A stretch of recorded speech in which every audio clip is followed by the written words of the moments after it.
அன்பு தமிழ் நெஞ்சங்களுக்கு மெர்சல் கெலாட்டாவின் அன்பு வணக்கம். வாங்க இன்றைய காணொளி இதோ.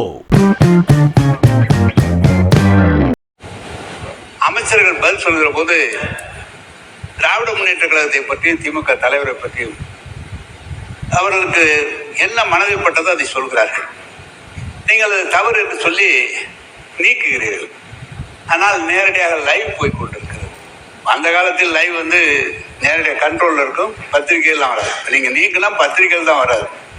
மேலும் காலையிலிருந்து வனத்துறையை பற்றி அவ்வளவு பெரிய விவாதங்கள் நடைபெற்றது.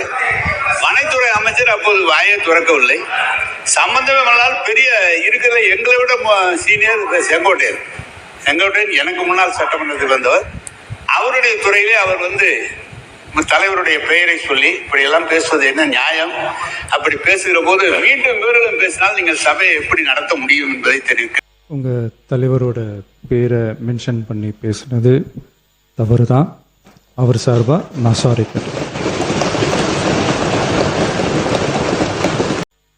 தமிழக வெற்றிக்கழக அரசு பல்வேறு நிதி நெருக்கடிகளின் மத்தியில் ஆட்சி பொறுப்பேற்றாலும் பதவியேற்ற 15 நாட்களுக்குள் விவசாயிகளின் கடன் சுமையை குறைக்க கடந்த 25/5/2026 அன்று குறு சிறு மற்றும் இதர விவசாயிகள் பெற்றிருந்த பயிர்க்கடனில் 50,000 ரூபாய் வரையிலான கடன்களை முழுமையாக தள்ளுபடி செய்ய ஆணை பிறப்பிக்கப்பட்டது.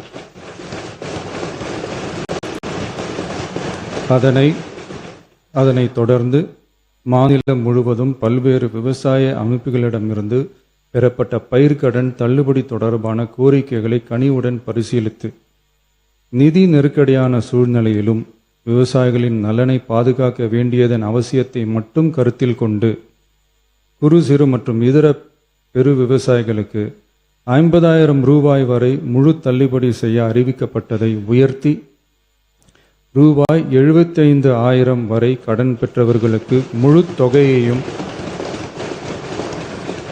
ரூபாய் 75,000க்கும் மேல் கடன் பெற்றவர்களுக்கு ரூபாய் 35,000 தள்ளுபடி செய்ய அறிவிக்கப்பட்டு அதன் மூலம் 14.44 லட்சம் விவசாயிகளுக்கு ரூபாய் 5,932.23 கோடி அளவிலான கூட்டுறவு பயிர்க்கடன் தள்ளுபடி செய்து 19/6/26 அன்று ஆணையிடப்பட்டது.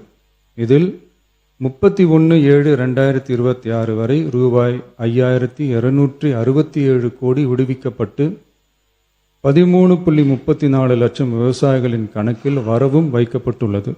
இச்சூழ்நிலையில் மாநிலம் முழுவதும் உள்ள விவசாய சங்க அமைப்புகளின் பிரதிநிதிகள் பயிர்க்கடன் தள்ளுபடியை அதிகரிக்க வேண்டும் என்ற கோரிக்கையை முன்வைத்து கொண்டிருந்தனர். இதனைத் தொடர்ந்து 7/8/2026 அன்று விவசாய சங்கங்களின் பிரதிநிதிகள் மாண்புமிகு மூத்த அமைச்சர்கள் மற்றும் துறை செயலாளர்களுடன் நடைபெற்ற ஆலோசனை கூட்டத்தில் அவர்களின் கோரிக்கைகள் விரிவாக பரிசீலிக்கப்பட்டது. கடந்த காலங்களில் பயிர்க்கடன்கள் தள்ளுபடி செய்யப்பட்டாலும் அரசால் கூட்டுறவு வங்கிகளுக்கு செலுத்த வேண்டிய தொகை 4 to 5 ஆண்டுகால இடைவெளியில் செலுத்தப்பட்டு வந்துள்ளது.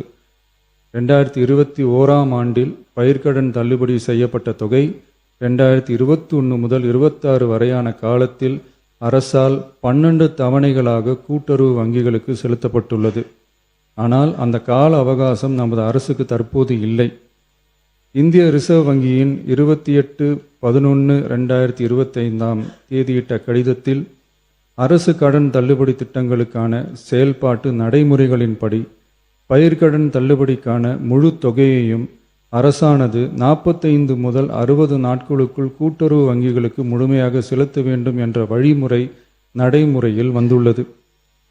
இந்த வழிகாட்டுதலின்படியும் தமிழ்நாடு அரசின் நிதிநிலை மற்றும் நிதி ஆதாரங்கள் ஆகியவற்றை கருத்தில் கொண்டும் இந்த இக்கட்டான சூழ்நிலையிலும் கூட்டுறவு வங்கிகள் மூலம் வழங்கப்பட்ட பயிர்க்கடன்களுக்கு பின்வரும் கூடுதல் தள்ளுபடியை வழங்கிட அரசு முடிவு செய்துள்ளது.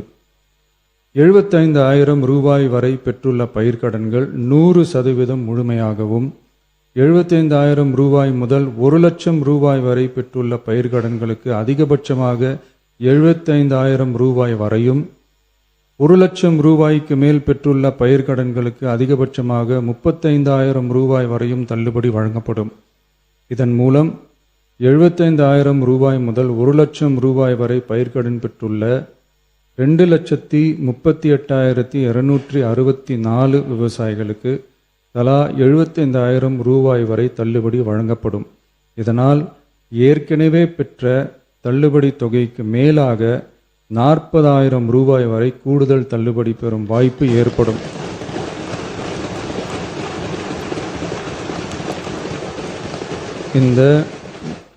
இந்த கூடுதல் பயிர்க்கடன் தள்ளுபடியால் அரசுக்கு சுமார் ரூபாய் 953.06 கோடி கூடுதல் நிதிச்சுமை ஏற்படும்.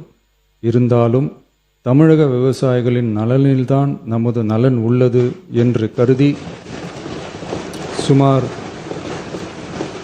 13.34 லட்சம் விவசாயிகளுக்கு மொத்தமாக 6,220 கோடி ரூபாய் பயிர்க்கடன் தள்ளுபடியை இந்த அரசு வழங்குகிறது. நன்றி.